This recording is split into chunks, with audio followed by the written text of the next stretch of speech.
A political earthquake shakes Europe, and the aftershocks hit Berlin with full force. While Germany engages in heated debates over open borders, uncontrolled migration, and the security of its own country, a small northern European nation suddenly pulls the emergency brake. This country is Denmark, long celebrated by the German mainstream as a liberal role model. It now demonstrates a determination that causes great uncertainty in Berlin. Suddenly, exactly what the AfD has been criticized for years over happens, and the reactions in Germany's government district are unmistakable: panic and knee-jerk action. The Danish government, led by Social Democrat Mette Frederiksen, has announced that it will completely close its borders to asylum seekers. 0 asylum applications. That is the new reality, just a few kilometres north of us. While Chancellor Merz and Interior Minister Dobrindt in Germany stage stricter border controls as a political show, set up special migration funds, and spend billions of taxpayers' money on projects that divide the country, the Danes consistently pull the emergency brake. They send a signal that shakes the German political establishment. It is possible to regain control over one's own country, protect public safety, and prevent parallel societies. The reasoning of the Danish Prime Minister is clear and unmistakable. We want to regain control of our country, fight crime, and stop the formation of parallel societies. A policy that puts its own citizens first. A policy considered radical and unimaginable in Germany when the AfD makes similar demands. But in Copenhagen, the approach is pragmatic and realistic, and the reaction of the Berlin establishment reveals the double standards that have shaped German migration policy for years. The Danish decision is more than a national step. It is a signal to all of Europe. It exposes the discrepancy between theory and practice. While German politicians constantly speak of human rights, openness to the world, and solidarity, they implement these words in reality only to a limited extent. In Denmark, however, it is shown that protecting one's own country, ensuring citizens' safety, and maintaining controlled migration are not questions of ideology, but of common sense. The panic in Berlin is understandable. Chancellor Merz, once celebrated as a conservative hope, again proves to be a master of empty words. His so-called stricter border controls turn out to be purely symbolic politics, a smokescreen meant to reassure his own electorate while the gates remain open in the background. Interior Minister Dobrindt is not focused on securing the borders, but on fighting patriotic opposition and supporting campaigns by NGOs that aim to cut funding to AfD-affiliated organisations. Finance Minister Klingbeil continues to distribute billions to migration projects while the country lacks a valid budget.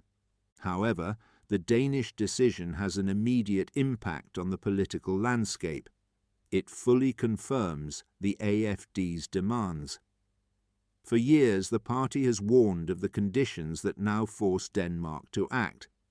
The AfD consistently demands border protection, a fortress Europe, and an end to illegal migration.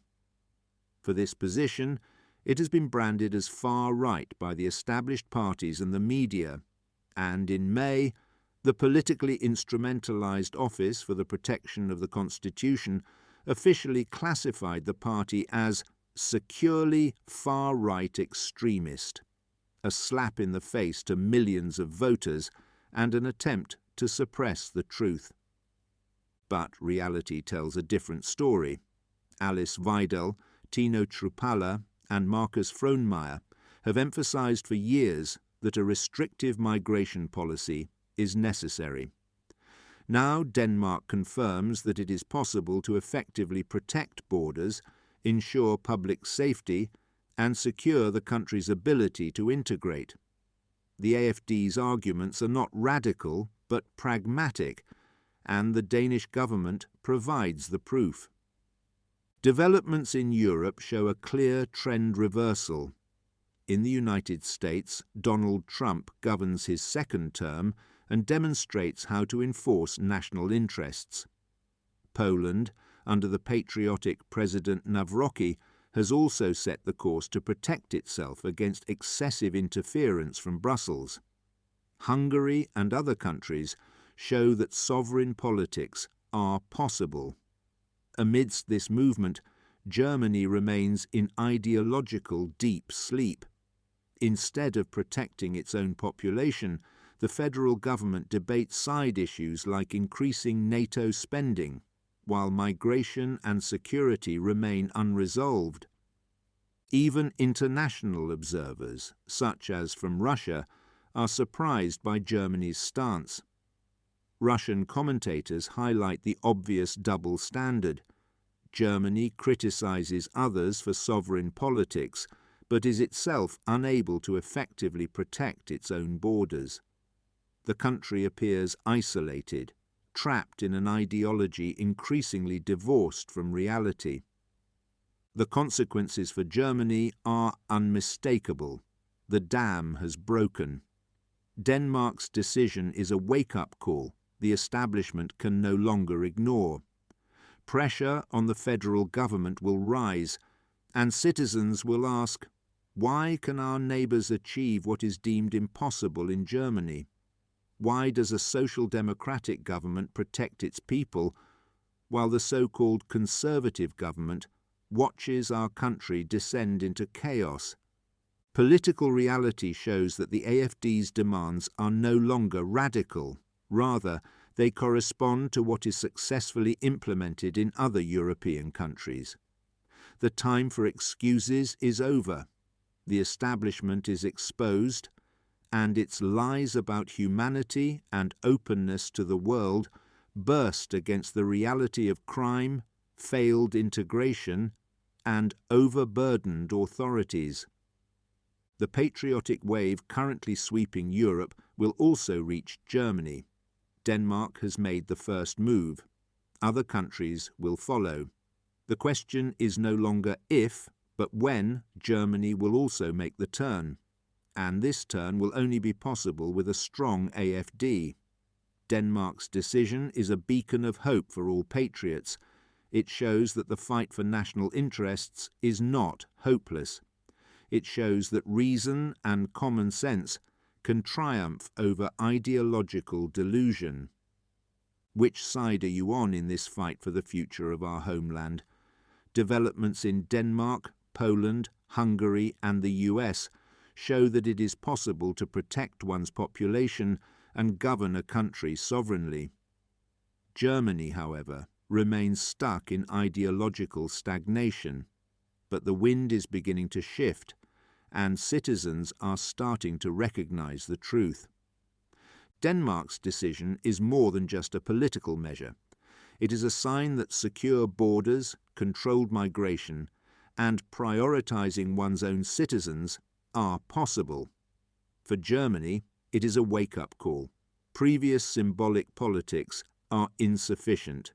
It is time for a government here that protects the country, ensures citizens' safety, and upholds the principles of a sovereign nation. The AFD stands for this policy. It has been defamed for years, yet reality shows that its demands are no longer extreme, but necessary and feasible. Events in Denmark provide proof. Reasonable, patriotic migration policy works if one has the courage to implement it. Europe is changing. Resistance to globalism, excessive migration, and ideological paternalism is growing. Developments show that it is possible to protect national interests without losing humanity. Germany now has a choice: either continue in ideological stagnation or take the path of reason and responsibility. The question every citizen must ask is, which side am I on? Do I want a policy that protects the country, ensures security, and secures the future of our children, or continue to accept symbolic politics and empty words? Denmark's decision provides the answer. It is possible if you want it. The patriotic movement in Europe is gaining strength. Germany will not be able to escape it. The time for excuses is over. Reality speaks for itself. Those who take reason and responsibility seriously recognize protecting borders, controlling migration, and ensuring security is possible. Denmark shows the way, and the path is clear.